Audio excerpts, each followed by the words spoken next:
आता एक दुःखद बातमी. पद्मश्री पुरस्काराने सन्मानित अरण्य ऋषी मारुती चितमपल्ली यांचे वृद्धापकाळाने निधन झाले. वयाच्या 95व्या वर्षी अरण्य ऋषी मारुती चितमपल्ली यांनी अखेरचा श्वास घेतलाय.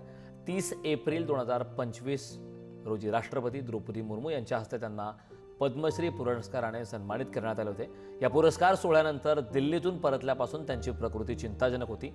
ते आजारी आणि अंथरुणातच होते. अखेर आज संध्याकाळी 7च्या सुमारास सोलापुरातील राहत्या घरी त्यांचं निधन झालं. तर निसर्गवादी, वन्यजीव संरक्षक आणि प्रख्यात मराठी लेखक अशी त्यांची ओळख आहे. जंगलावरील अगाध प्रेमामुळे अरण्य ऋषी म्हणून त्यांची ओळख आहे. महाराष्ट्र सरकारच्या वन विभागात 36 वर्षाहून अधिक काळ त्यांनी सेवा दिली.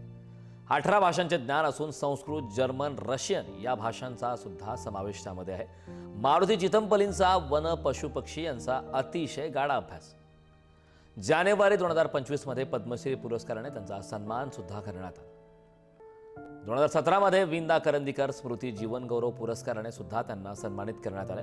2006 मध्ये सोलापूर येथे साहित्य संमेलनाचे अध्यक्षपद.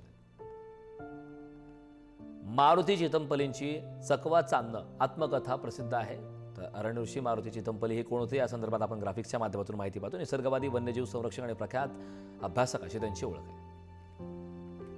निसर्गाकडे कसं पाहावं, त्याच्यावर कसं प्रेम करावं, सगळ्या जीवसृष्टीशी आपलं नातं कसं जोडावं, आपल्या इतकाच सगळ्या जीवसृष्टीला देखील जगण्याचा कसा अधिकार आहे, माणूस आणि निसर्ग यांच्यात एक अधीम असं कसं नातं आहे, हे त्यांनी फार सुंदर पद्धतीनं आपल्या साहित्यातून सांगितलं.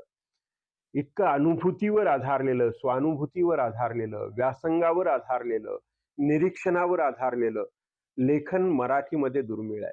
आणि मराठीमध्येच नाहीये तर किंबहुना मी तर असं म्हणेन की भारतीय भाषांमध्ये देखील एक अद्वितीय अशा स्वरूपाचं लेखन करणारा एक वनमहर्षी, अरण्य महर्षी म्हणून ते कायम स्मरणात राहतील.